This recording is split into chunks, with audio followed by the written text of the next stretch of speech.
Hello friends, my name is JJ. So the other day, I made a video in which I attempted to explain this incredibly complicated 36-dimension Canadian political compass, and my conclusion was that although I do think that this thing is generally pretty well informed and can be useful for learning about some aspects of Canadian political culture and history, it is ultimately a pretty flawed educational tool in the same way that I think the political compass in general is a flawed educational tool. I explained all of this in a bit more detail in my award-winning video on quadrant theory, but basically it is important to always remember that the political compass was designed to be a tool of persuasion, not information. The men who designed the political compass did so primarily because they wanted to persuade you of the attractiveness of their libertarian-style political philosophy. And they did this by framing all other political philosophies as being inherently authoritarian and oppressive. So, right off the bat, there is a certain level of straw-manning inherent in this thing. It frames the political landscape in a particular way because the goal is making you sympathetic to the libertarian point of view, an esoteric philosophy that people tend to otherwise have a hard time understanding. But a bigger problem with the political compass, at least in the way that people often use it on the internet these days, stems from its basic geometric design. The men who made the compass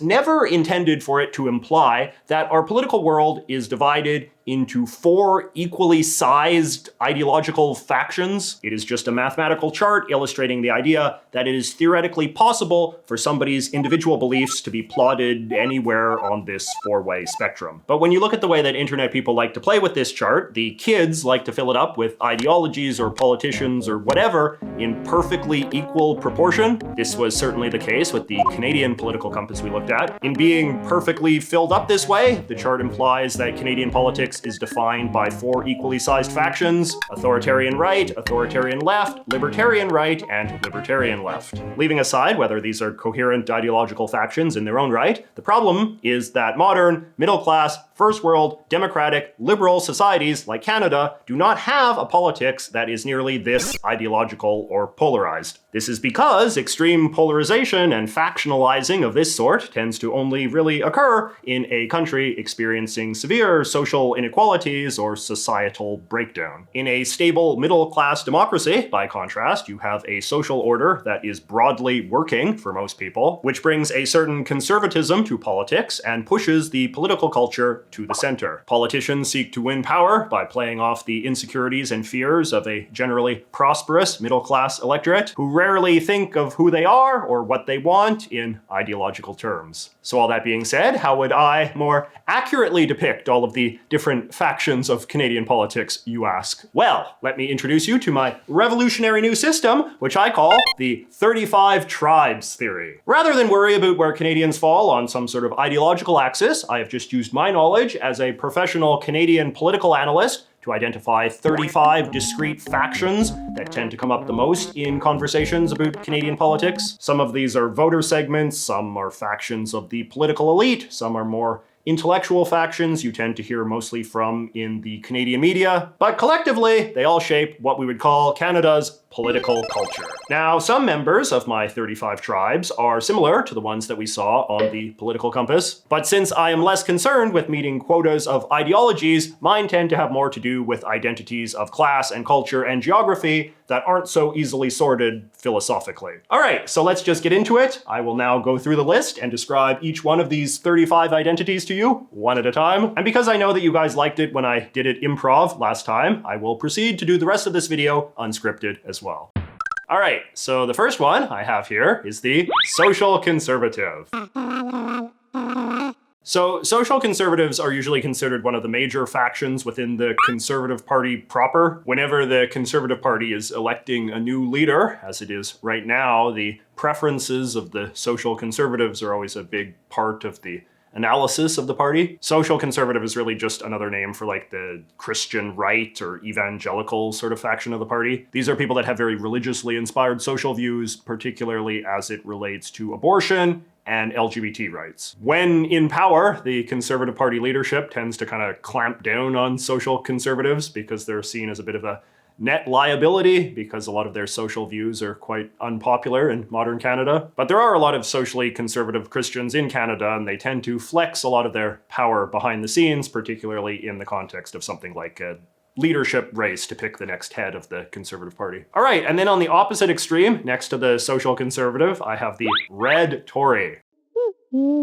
This is another supposed faction within the Conservative Party base, although I would say it is probably a faction whose influence is fast decreasing. A red Tory is basically a very moderate conservative. They call them red Tories because the traditional color of the Conservative Party is blue, and the traditional color of the Liberal Party is red, so you get it, they're kind of like more liberal conservatives. There is a kind of thinking now that the red Tories had a lot of sort of political sway in like the 70s and maybe even the early 80s within the old Conservative Party, which was explicitly called the Progressive Conservative Party. But since the 1990s and the 2000s and the 2010s, the thinking is that the new Conservative Party, the Conservative Party of Canada, has become a lot more ideological, a lot more kind of dogmatically orthodox in its conservative politics, and a lot less open-minded to granting influence to the more moderate faction of the party. And so a lot of people would argue that, in turn, that faction of the party has mostly wandered off, joined the Liberal Party or whatever. But this idea of like an internal conflict between like the Orthodox Conservative faction and the red Tory faction is something you still hear played up a lot in the press when it comes to the internal affairs of the Conservative Party. I guess in American parlance, a red Tory is sort of like a rhino. All right, and next to him, we have the climate doomer.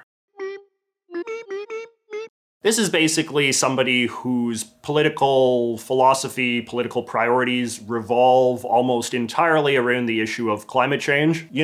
As I think is the case in most countries, climate change has risen a lot in recent years to become one of the dominant issues of Canadian politics. But when I think of this faction in particular, I really sort of think about sort of the young people for whom climate change is really an issue that fills them with like so much existential dread for the future, like that there is no reason for our politics to be engaged with almost any other issue except for climate change, just because the consequences are so catastrophic that you cannot have a government in good conscience that can leave this issue to be even the second priority. And I think that you're starting to see in Canada a lot more like climate activism led by young people for whom this issue is just of such exceeding importance that it even is starting to take a bit of, I would say, an emotional, psychological toll on them.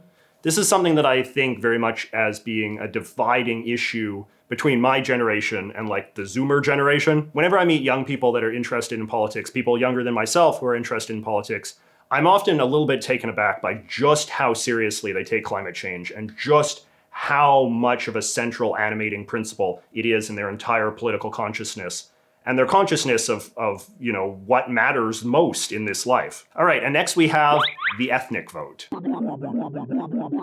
So Canada's, of course, a very diverse country, and it has become a lot more diverse in recent decades due to our extremely high intake of immigration. And this high intake of immigration, coupled with the relative ease at which you can become a citizen of Canada and thus a voter, has led to an increased focus being given to the so-called ethnic vote, which is the vote of new Canadians or ethnic and religious minorities. They're kind of one and the same in Canada because the vast majority of immigrants that come to Canada are now racial and religious minorities. There can sometimes be a somewhat kind of patronizing way in which we talk about the votes of these people in this country.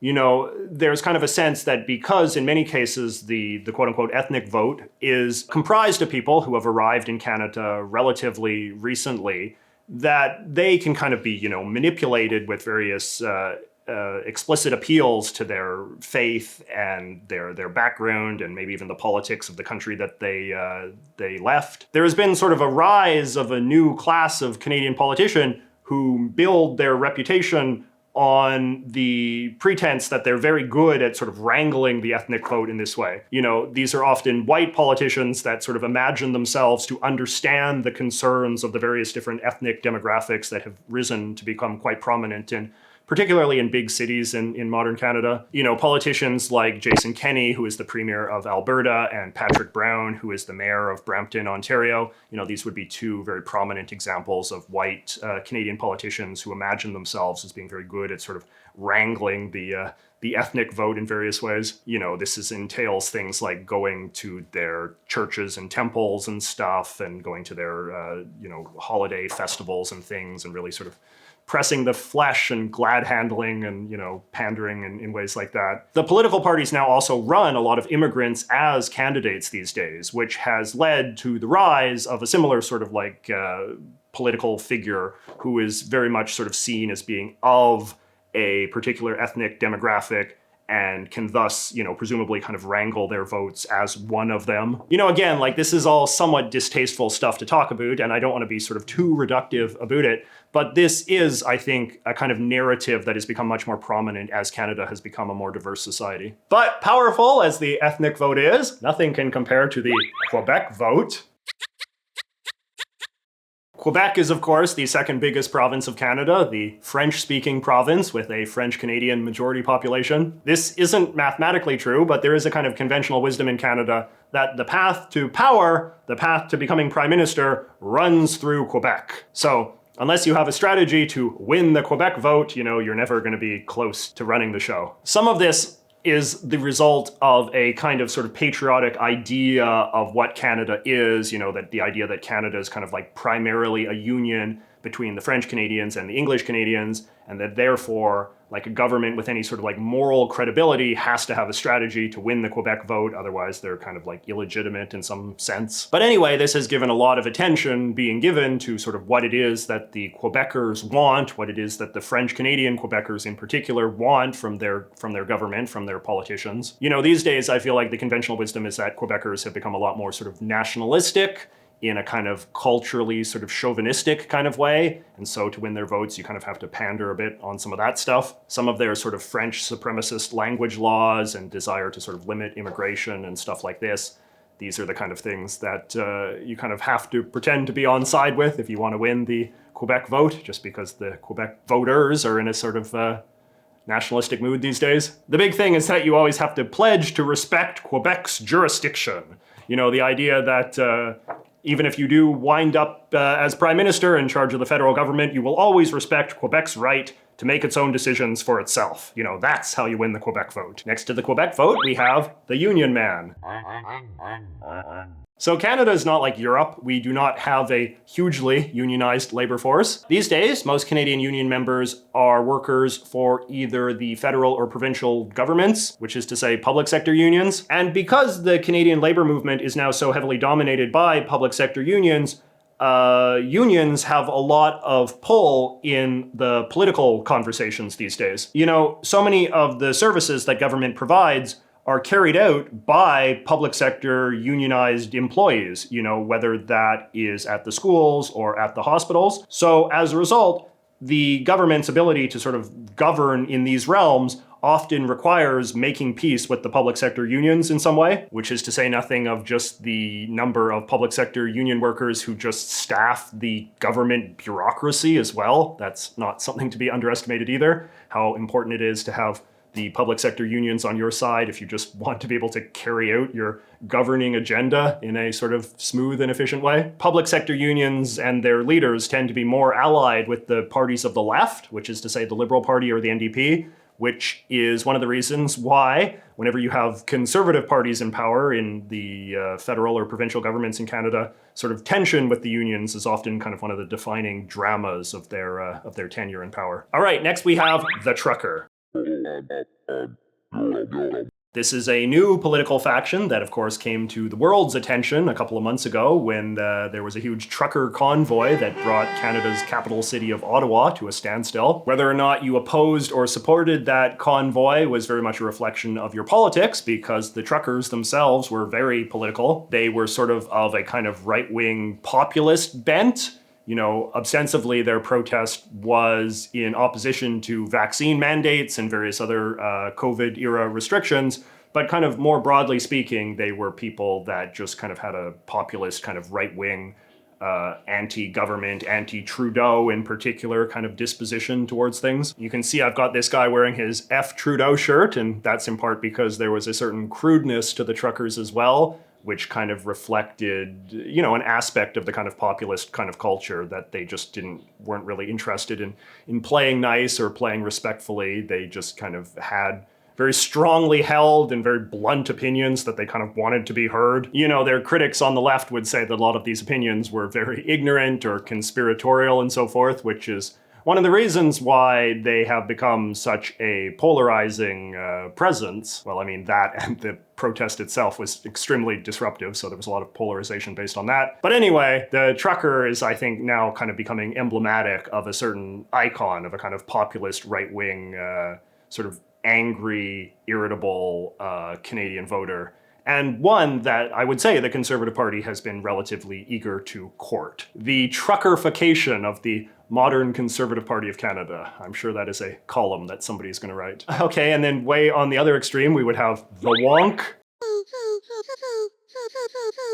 So in sort of political parlance, a wonk is kind of a technocratic person, or a person who imagines their political sort of interest as being primarily defined by policy, by like the crafting of public policy, often the crafting of it in a very focused and meticulous way, you know, really sort of like geeking out on the policy details. People that identify as policy wonks are often, you know, very educated people that in many cases have gone to school specifically to study public policy and imagine themselves as being very sort of like rationalistic, very evidence focused, very focused on outcomes. You know, they would think of themselves as like not being corrupted by ideology or philosophy. You know, they're just focused on what works, what's been empirically proven to work, what is going to yield the best, most positive outcomes for the greatest number of citizens. In practice, though, I would say that wonky people tend to be very liberal in their political disposition, certainly very contemptuous of people like the truckers, who they would see as motivated by sort of ignorance and emotion rather than kind of cool,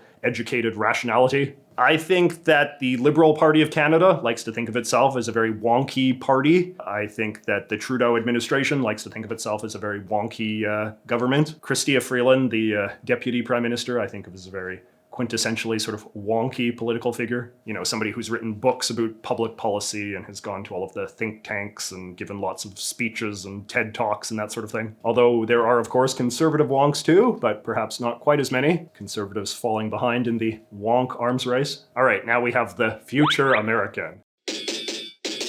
So, as longtime viewers of this channel know, Canadian culture is defined in very large part by anti-Americanism. You know, this belief that is very deeply ingrained in Canadian society that, you know, Canada is better than the US at basically everything, and that America is a demonstrably worse and even sort of frightening or upsetting country in contrast to Canada. And while I would say that that is kind of like the broad sort of middle class ideology, there are Canadians who rebel very strongly against the anti-Americanism that is so prevalent in Canadian society. There are lots of Canadians who think that America is too beat up upon and that America actually has you know, many very attractive and desirable qualities that Canada does not. You know, whether that's a kind of like more ambitious, more sort of entrepreneurial society, a freer society. You know, there's lots of different critiques that people make of Canada vis-a-vis the US. And one of the ways that this manifests is that every year there are lots and lots of Canadians who move to the US. A lot of Canada's out-migration is not overtly political. You know, it's just people pursuing job opportunities and things like that.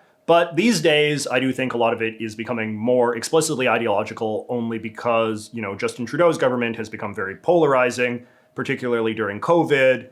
And, you know, there's this kind of belief now that there's a lot of sort of like Republican-led states in the US that are sort of these great bastions of freedom. You know, Florida is something that I hear coming up a lot in Canadian conversations among sort of pro-American Canadians. So when I was drawing this guy, I was kind of thinking of that kind of mindset, you know, a guy who's like, all these damn restrictions on my freedom, I'm moving to Florida. All right, and then we have the rich.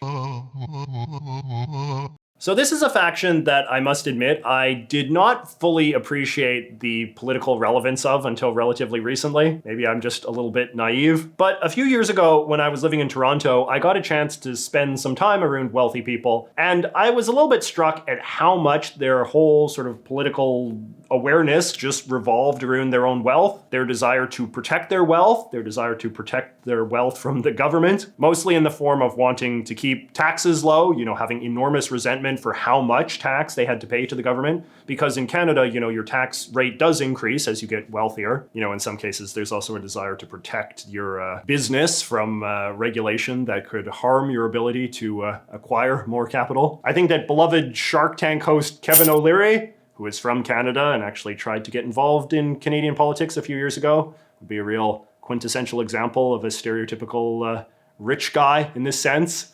A guy who is in politics almost entirely for sort of self-interested, selfish reasons, to protect his own wealth from the sticky fingers of the state. Making fun of rich people is kind of a cliche, but on the other hand, I do think that we can also underestimate the degree of influence that the wealthy have in politics, and the degree to which wealthy people, of whom there are a lot in a wealthy country like Canada, sort of have their own political ideology as well. All right, and then next we have one of the great stock characters of Canadian politics, the Quebec Separatist.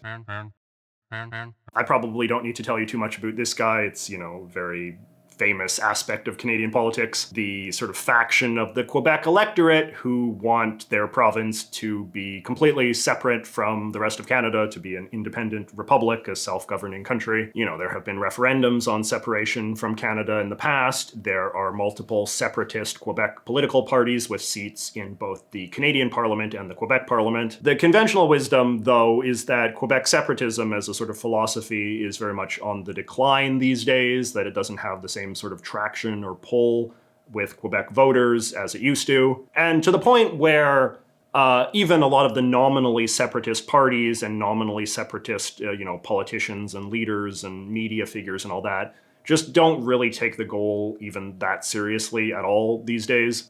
Separating from Canada is kind of a belief that a certain sort of faction of the Quebec establishment might hold, but, they haven't really sort of thought it through in any great or detailed way. What would it look like? What would sort of the logistics be? Like, they don't really want to think about it. It's just kind of something that they claim to be in support of and, leave it at that. Certainly in Quebec provincial politics these days, it seems very unlikely that the Separatist Party will be elected back to power anytime soon, which just makes the issue even easier to kind of put out of mind. All right, and then we have another sort of great cliched character, which is the social justice warrior.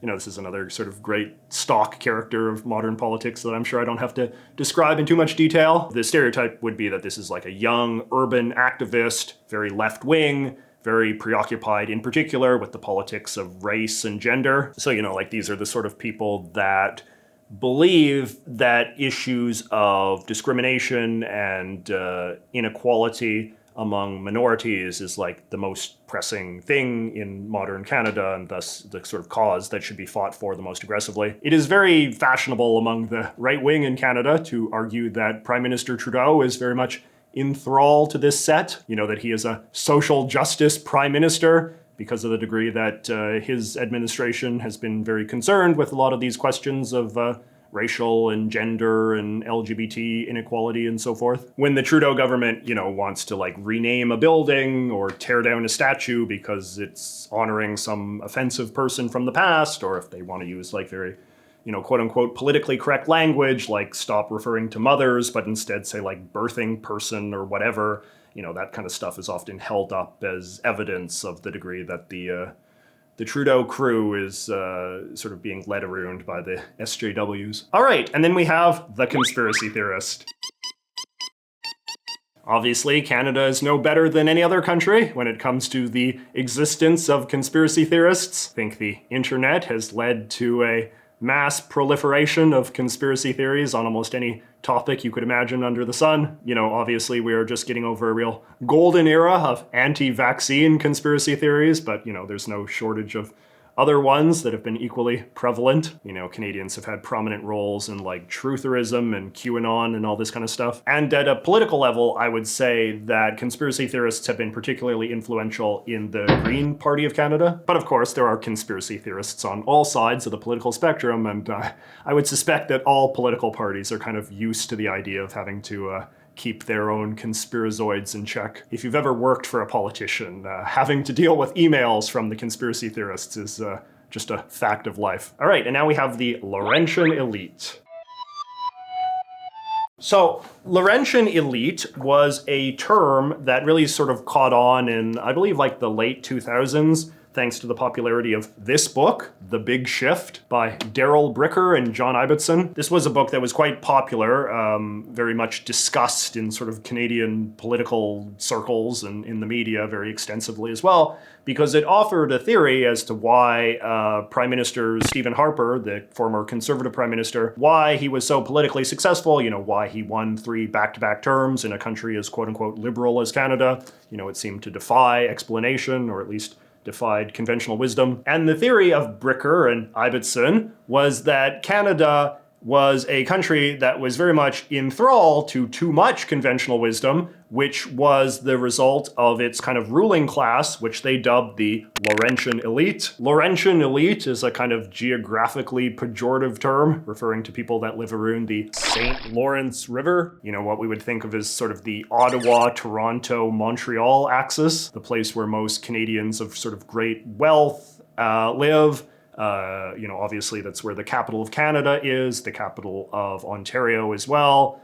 You know, Canada's biggest corporations, Canada's biggest universities, all kind of located in this golden triangle. And the thinking was that this elite kind of overestimates their power over the rest of the country. They overestimate the degree to which their politics, which is the politics of the kind of, you know, what they would think of as sort of the sensible, moderate center-left, is actually quite unpopular in large other parts of the country. And what Prime Minister Harper did, the reason why he was so politically successful, was that he harnessed a kind of populist disdain for the Laurentian elite, and he was able to weaponize that in order to kind of whip up votes in the vast western half of the country. So Harper was able to sort of mobilize, you know, voters in British Columbia, Alberta, Saskatchewan, Manitoba, and kind of form a workable electoral coalition from those provinces and displace the Laurentian elite and govern the country in a way that defied a lot of their conventional wisdom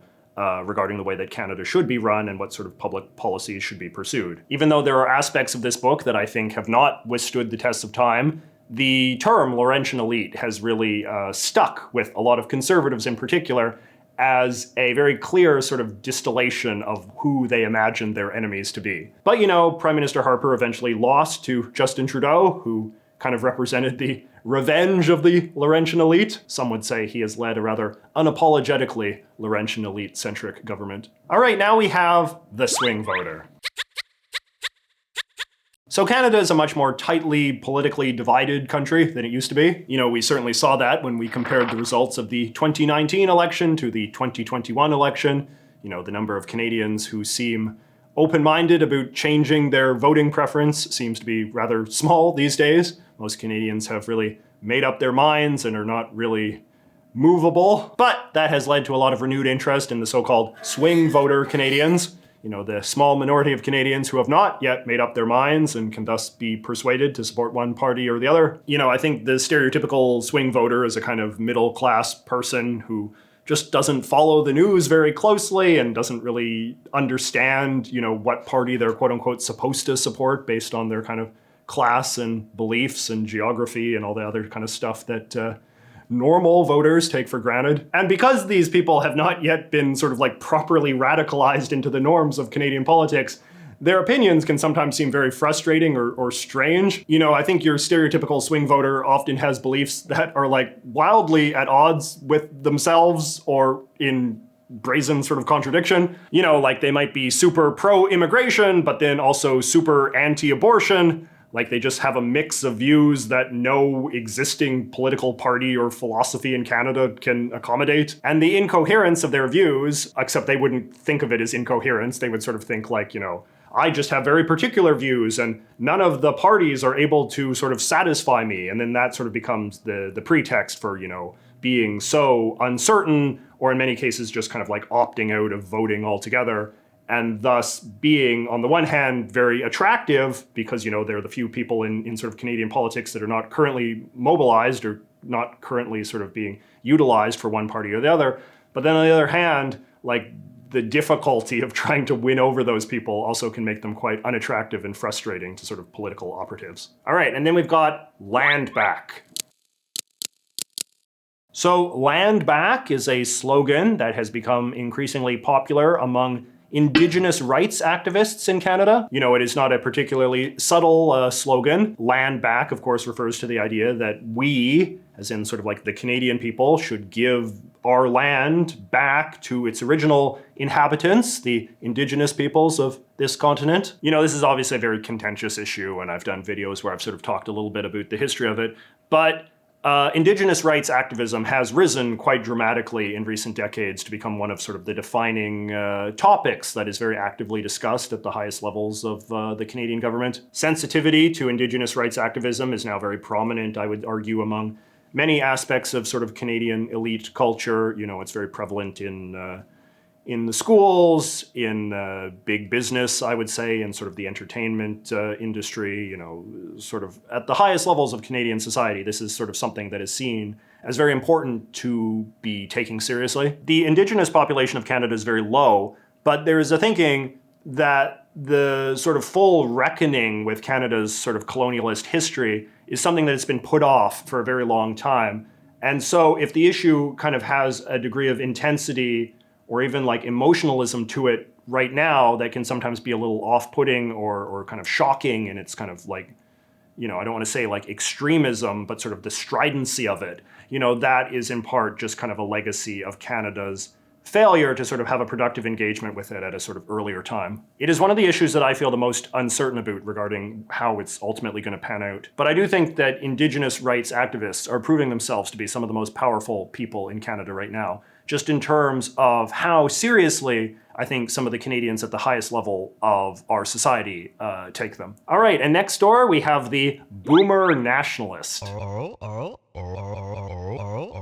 So nationalism in Canada is a bit different than nationalism in some other parts of the world. In Canada, I would argue it is very much a movement of like the middle class center left, as opposed to in some other societies where I think it might be more associated with the right-wing lower classes. There are a lot of reasons for why this is in Canada. I think a lot of it comes down to anti-Americanism and the specific way that America has been framed in recent decades. As I said, anti-Americanism has kind of always been the fuel that powers Canada's sense of identity.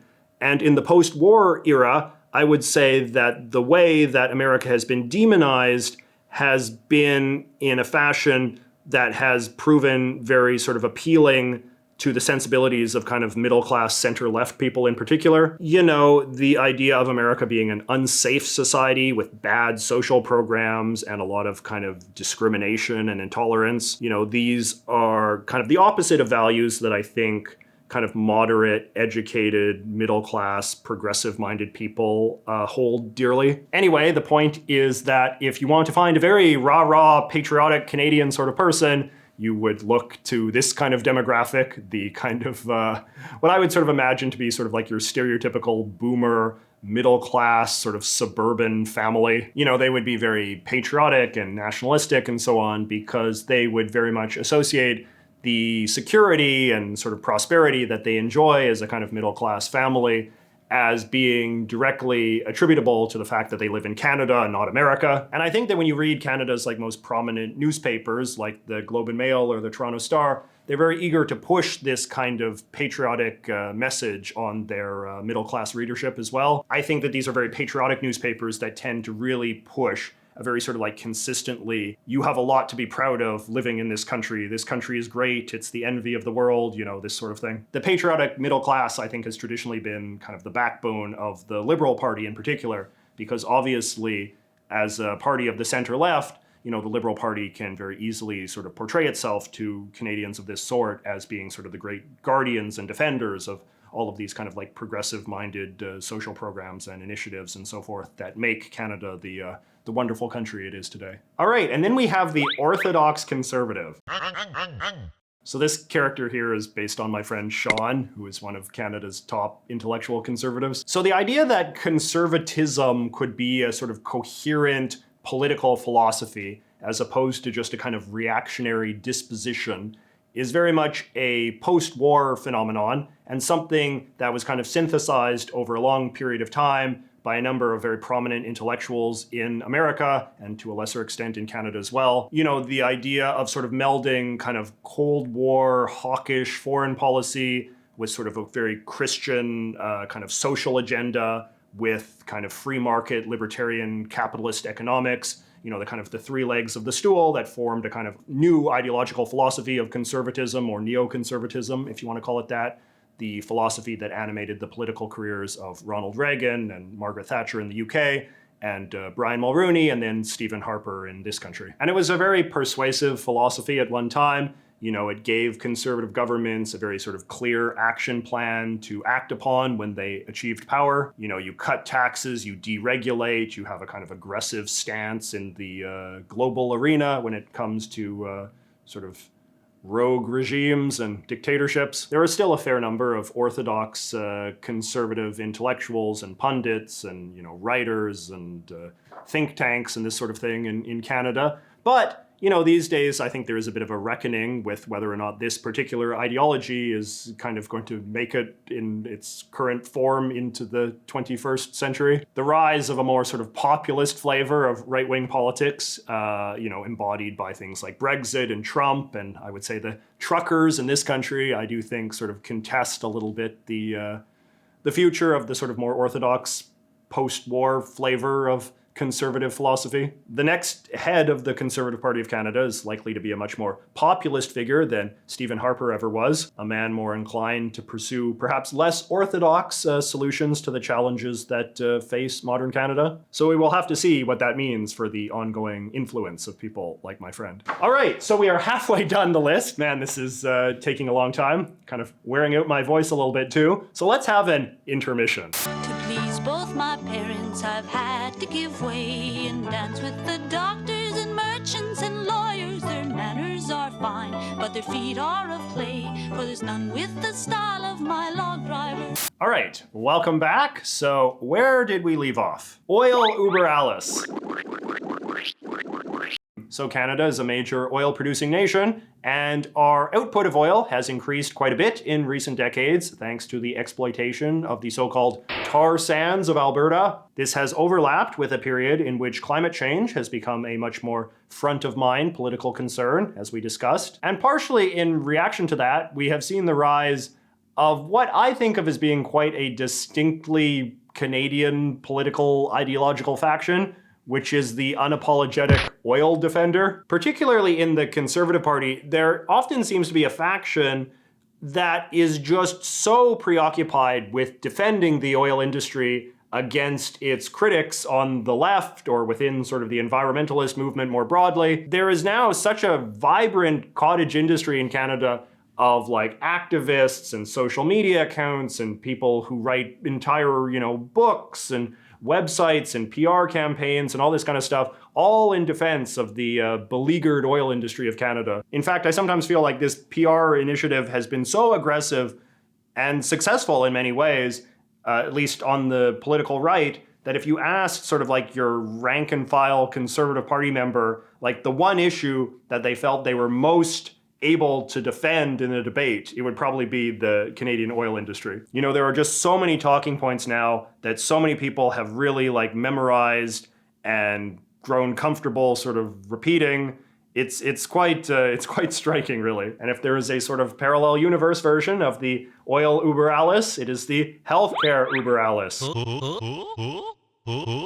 These are the Canadians, mostly found on the left, who are very convinced that the Canadian healthcare system is like the greatest thing in the entire world, the best healthcare system in the world, the envy of the world, you know, the thing that Canada should be most proud of and most defensive of. I think part of sort of the cult of the Canadian healthcare system, which is actually not ranked that highly in the sort of the global context, is again sort of comes down to Canada's relationship with America. You know, the American healthcare system is sort of on one extreme of the industrialized world, but it is the only sort of other healthcare system that Canadians are at all familiar with. And it is, you know, a system that's very easy to sort of caricature and judge and sort of stereotype, and many Canadians are very happy to do that. But many Canadians are also filled with a deep anxiety that unless their healthcare system, their sort of publicly funded, single-payer, universal access regime is sort of like stridently defended, well then, you know, we're always in danger of sort of an Americanization of our healthcare system being just around the corner. Polls also generally show that the healthcare system is the thing that most Canadians sort of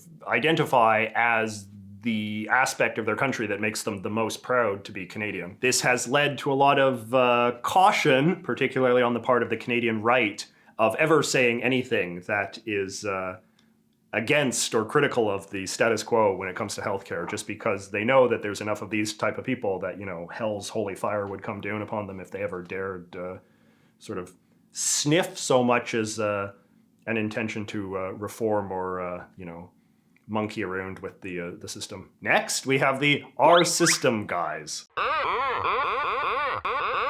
So the Canadian parliamentary system is not very well understood and is certainly not very well articulated in the Canadian Constitution itself. I would say that the rules of the Canadian parliamentary system also tend to be in relative flux and change a lot from decade to decade. And what this has resulted in is something that I think is quite unique to Canada, which is sort of the emergence of a class of person who really takes it upon themselves to be like the defenders of the rules of our system. This is a line you constantly hear used. In our system does this. We must respect our system. You know, the implication, of course, is that Canadians are too sort of Americanized and sort of their understanding of democracy is too heavily informed by understandings of the American system when they should be focused on our system. I personally think that we should always be a little bit skeptical of the our system people. You know, like I said, the rules of the Canadian parliamentary system have changed a lot over the course of, you know, just the last few decades.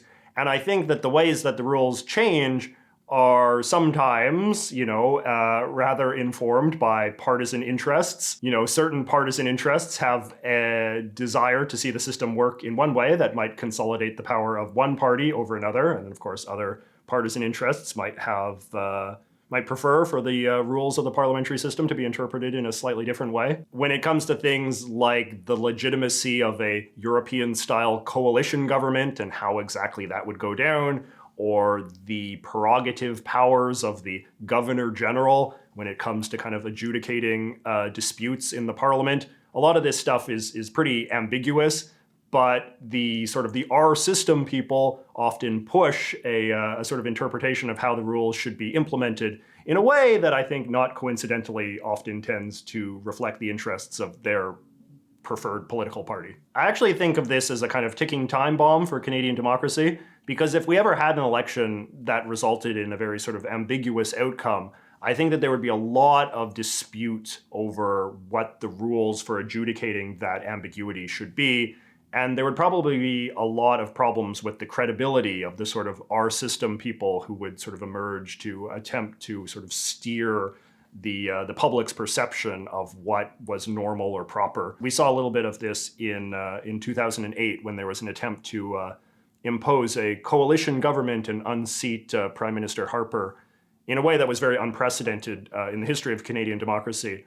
And there was similarly like a lot of dispute over who had the right to sort of dictate what the rules should be, what was the system that should be implemented, what were sort of the norms of the parliamentary system that should be enforced. This might sound like a kind of like very academic conversation, but it does matter a lot that you have a democracy with stable and understood and clearly articulated rules. All right, next we have gunman.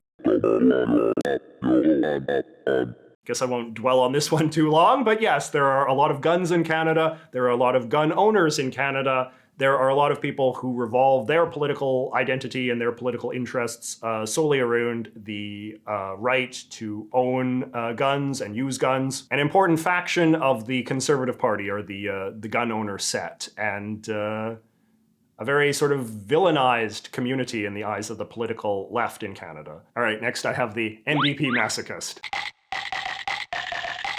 This is the only explicitly partisan faction I have included in my chart, and I think I have a good reason for that. The NDP is traditionally understood as like the third party of Canadian politics. It's actually the fourth place party behind the Quebec Separatist party, but you know, in sort of the English Canadian imagination, it is the third place party. And even though it likes to imagine itself as the most ideologically principled party of the big three, you know, a party that is to the left of the Liberals, I would say in many ways, it is the most kind of like narrowly partisan party in terms of its appeal. You know, most broadly progressive Canadians vote for the Liberal Party, most broadly conservative Canadians vote for the Conservative Party, leaving the NDP in a kind of weird space. There just aren't that many like far left Canadians to sort of keep the NDP sustainable. So in practice, I often feel like a lot of what keeps the NDP going is just really hardcore NDP partisans. You know, people that for some reason or another made a decision that the NDP is going to be their party and they're going to stick with it through thick or thin. In my time observing Canadian politics, I really feel like the NDP has like a very distinctive subculture around it, where like, you know, NDP people, like they marry other NDP people. They like all of their friends are NDP people, like they find jobs for each other. You know, here in Vancouver, there's even like famous like bars that NDP people go to. And within this kind of subculture, there is a kind of masochistic character to it, if I'm going to be uncharitable. Just because the NDP, at the federal level at least, and in many provinces as well, just always loses. Like if you're a part of an NDP campaign in many parts of the country, and in every federal election, like you can take it for granted that you're gonna lose. The NDP has never come close to winning power in a Canadian federal election. And for any NDP people watching this who say, we came close in 2011, no you didn't. The NDP lost the 2011 election to Stephen Harper quite handedly, but it says something about NDP culture that even a second place victory is kind of imagined as being, you know, a much bigger deal than it actually was. I don't mean to like beat up on the NDP here, but it is just kind of a curious phenomenon of Canadian politics that some people are so loyal to the NDP, even like at a multi-generational level, even though the party is just not successful, even though the party is just objectively not popular with most Canadians. So you do start to wonder, I guess at some level, like what is it that people get out of being NDP supporters? What is it that they get in return for this dogged loyalty to this party that always loses? There's clearly a sense of moral satisfaction, moral righteousness, you know, perhaps there's a strong sort of community vibe to it that is very enjoyable. I don't know, but this is one of the stories of Canada's political culture. All right, and next we have the NFQ, or the Non-Quebec French. So the vast majority of Canada's French-speaking population is located in the province of Quebec. However, the Canadian Constitution grants special rights to French-speaking minorities all across Canada, and as a result, French speakers who live outside of Quebec often have a kind of disproportionate political power and influence in this country. The way that I think this often manifests in a way that average Canadians might be most familiar with is French-speaking Canadians in non-Quebec provinces who are launching official complaints or filing, you know, lawsuits in response to what they perceive to be insufficient French language public services in the communities where they live. You know, that they can't get access to a French-speaking clerk at the passport office or something like that. The issue of the government's obligation to provide French schools or even French universities for these minority communities in other parts of Canada has been a rather contentious issue as of late as well. But there is also a cultural component to it as well, and the culture of French-speaking minorities in non-Quebec parts of Canada are very likely to be, you know, celebrated as being a very essential fact of the history of that province in a way that, you know, the linguistic minority contributions of other groups might not be. And again, that goes back to this kind of patriotic, you know, mythology of Canada as like a fundamentally French and English speaking country from coast to coast to coast. Okay, and then this little guy here is the Bernier bro. No. Not to be confused with a Bernie bro. A Bernier bro is what I'm calling a big fan of Maxime Bernier and his People's Party of Canada. The PPC is a new party that got its start in the 2019 election and got 5% of the vote in the 2021 election, sort of a more hard-right populist party. Though the party has not done very well in the 2 elections it has contested, it is perhaps most notable for having a very fiercely loyal online fan base. You know, there are some people in this country who are just very much sort of hypnotized by the leadership of Maxime Bernier, who is this kind of, you know, outspoken, populist, French-Canadian character. I would say sort of considered one of the great eccentric political figures of modern Canada. But some people just really think he's the real deal, and that, you know, he's the guy who's going to sort of liberate Canada and bring us into a new era of freedom and prosperity and all this. You see these people a lot on social media, on, you know, message boards, Reddit and 4chan and these kinds of places, you know, always predicting that the purple wave is just around the corner, that Bernier is much more popular than the polls suggest, and that, you know, he's going to be a big shocker and upset the whole apple cart of Canadian politics. You know, obviously this hasn't happened, and I do think that sort of the future of this party and the future of this kind of subculture of fans around it is very much uncertain. The guy who's likely to be the next head of the Conservative Party, Pierre Poilievre, is, I think, a man who has quite a similar appeal to Bernier, and so I suspect that a lot of the Bernier bros will just drift to his side when he winds up in charge. A demographic that gets considerably less attention, however, is the rural vote. These are people that live in small towns or farm communities or otherwise just the kind of least industrialized, least urbanized parts of Canada. And by and large, they are all extremely reliable conservative voters. If anything, they've only been getting more conservative as the years go by, and the Liberal Party, and the NDP for that matter, really seems to have no interest or strategy or whatsoever in trying to win them over. These are just the safest of safe conservative voters, and there's not that much more to say about them. All right, and the next one is like super specific. This is people who have a grossly overinflated conception of what Canadian foreign policy can do. So as a country with a very educated populace and increasingly a very globally aware populace as well, there is a certain faction who believes that Canada is destined to play a very big role in the international affairs of the world. There is a surprisingly robust subculture and infrastructure surrounding Canadian foreign policy, which might be a little surprising given I think that Canadian foreign policy is not something that generally manifests much when you are following the news of the world. But nevertheless, there are Canadian foreign policy think tanks and Canadian foreign policy intellectuals, and there's often lots of articles about Canadian foreign policy that are published in the big newspapers. And it is not unusual for debates over Canadian foreign policy to occupy a fair chunk of time during Canadian national elections. But in my opinion, a lot of this is kind of animated by a sort of naivete that comes from just how patriotic a country Canada is. Because a lot of people believe very deeply in Canada's sort of fundamental goodness, there's often an assumption that Canada surely has a lot to contribute to the world and that the world is very eager to receive this kind of goodwill from Canada. But, you know, foreign policy is a kind of tough business, and simply wanting to be influential in the global scheme of things is not usually sufficient to actually be influential. All right, and next to him, we have the Proud Boy. So the Proud Boys are a kind of far-right troublemaking group. They've been associated with violence. A lot of people think that they're white supremacists. They certainly represent the kind of real-world manifestation of a certain flavor of far-right politics that has become very popular online. The Proud Boys were actually founded by a Canadian, the journalist Gavin McInnes. I don't think that this has necessarily made them any more influential in Canada than anywhere else, but by including them here, I'm really just kind of like more making the case for the presence in contemporary Canada of a certain far-right faction, a faction that is perhaps not averse to using violence if they believe it to be necessary. They very much imagine themselves to be at war with the more violent faction of the social justice crowd, the so-called Antifa people. I don't think Canada is really a country that has a big political violence problem, but there certainly has been more of a normalization of it in the last few years than I think any of us should really be comfortable with. So this little guy over here is the Subsidized Protectionist.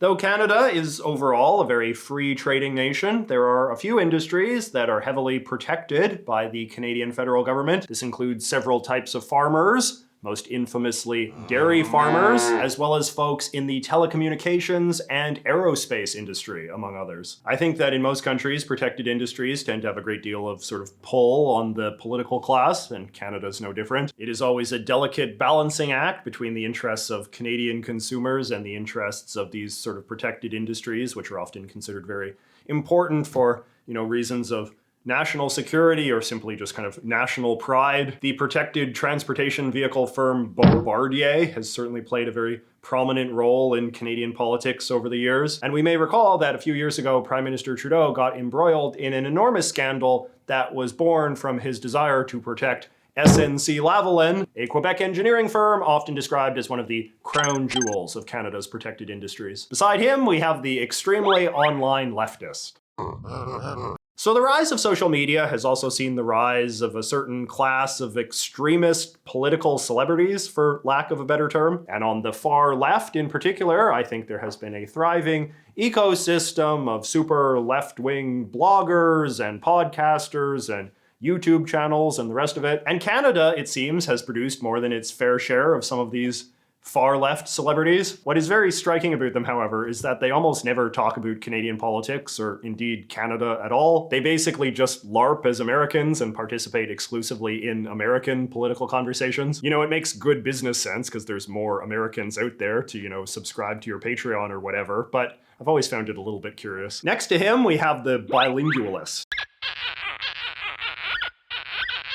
This is a subculture of Canadian patriotism that derives a great deal of meaning from Canada's status as an officially bilingual country. Even though it is only a very small minority of Canadians that can speak both French and English fluently, about 17% at last count, there is nevertheless a very sort of powerful community of lobbyists and elites, I would say, who are very active in promoting the idea that Canada should make its bilingualism infrastructure even more strong, which is to say that bilingualism should be mandatory for more positions in the Canadian state, and that the Canadian government should make it a leading priority to beef up the French language services in more parts of English Canada. Anybody that knows me knows that I'm a pretty consistent critic of Canada's bilingualism regime, but, I'm in the minority on this one because the bilingualists are a much more powerful and much better organized faction than anybody who thinks the way that I do. All right, next we've got support our troops.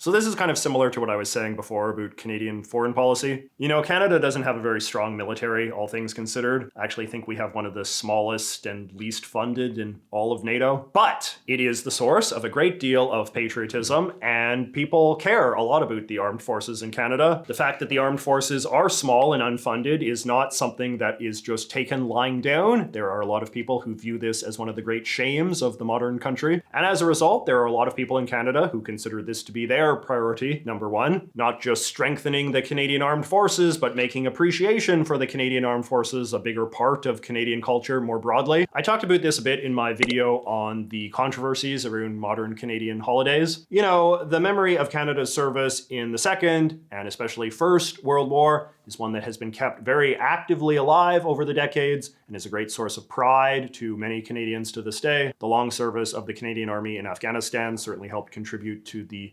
mystique of the armed forces as well. If the Conservatives ever get back to power in this country, a very ostentatious embrace of the armed forces will almost certainly be a defining hallmark of their rule, as it was a defining hallmark of the rule of Prime Minister Harper. All right, next we have the Prairie Nationalist. This was something we talked a bit about on the other Canadian political compass, but I think it's worth repeating here. The notion of separatism on the Canadian prairies, spurned in part by that region's conservatism, and the conservatism in turn feeding into a sense of isolation from the Laurentian elites in Ottawa. It has been a very consistent theme of Canadian politics over the last few decades. Never to the point where it seems like a realistic threat that threatens sort of the integrity of the Canadian Federation, but it is something that, as a kind of thought exercise, people are always kind of worried about. There's a very famous quote in Canadian politics, I'm not even sure who said it, but it goes something like, Western separatism is just one charismatic leader away. But that charismatic leader has never emerged, so it's just kind of something that people continue to kind of speculate about.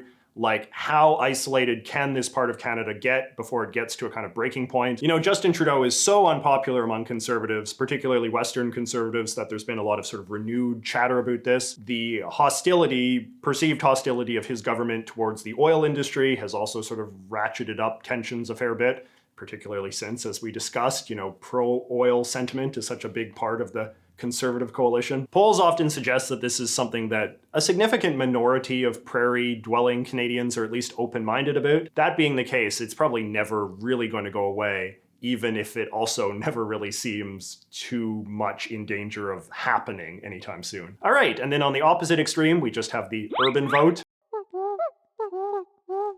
This is basically just the complete opposite of the rural vote we discussed earlier. Big city Canada tends to be very wealthy and young and diverse and progressive. In other words, it is extremely favorable territory for the Liberal Party and the NDP. Conservatives are almost as unelectable here as Liberals and NDP are in the rural parts of the country. Sacrificial lamb candidates in big urban ridings are pretty much one of the only places where you really see a lot of red Tories these days. All right, then lastly, we have the Republican.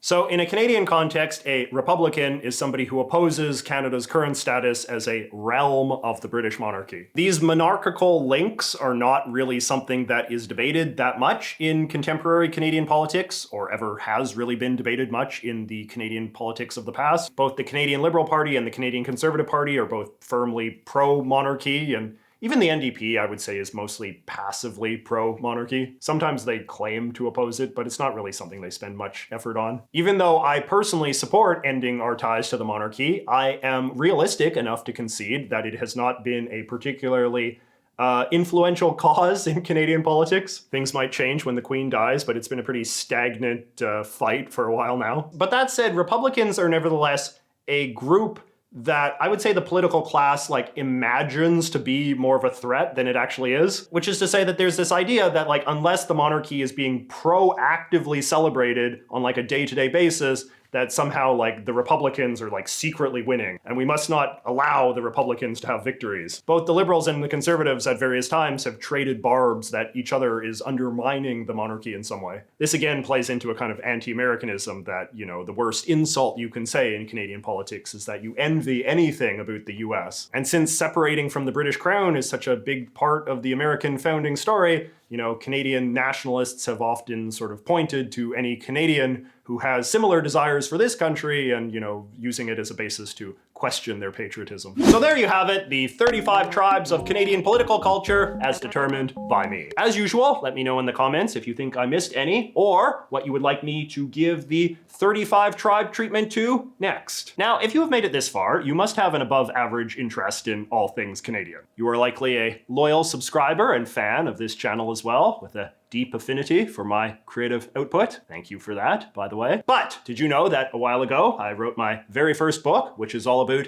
Canadian culture? It is called Canadamon, and much like this video, it attempts to rigidly itemize what makes Canada Canada, in this case, versus 151 unique Pokemon-inspired creatures that I call Canadamon. The book profiles each one, and then at the end of the book, we have a directory that explains all of the in-jokes and references. The roster includes creatures like Nanaimo Bear, on Terrible, Bunny Hug, and more. Anyway, the book was mostly sold through the Kickstarter campaign that financed it, but I recently learned that we still have about 150 excess copies lying around. So if you are a JJ super fan, be sure to order your copy while you still can in the official JJ merchandise store, linked in the thing below. That's right, I do have a merch store more broadly as well, where you can buy a bunch of different t-shirts featuring some of my Canada-inspired characters and beloved in-jokes from my YouTube channel. So don't delay, get your hands on some exciting JJ merch today, including some final copies of the first print run of Canadamon. Thank you all so much for watching, and I will see you next week.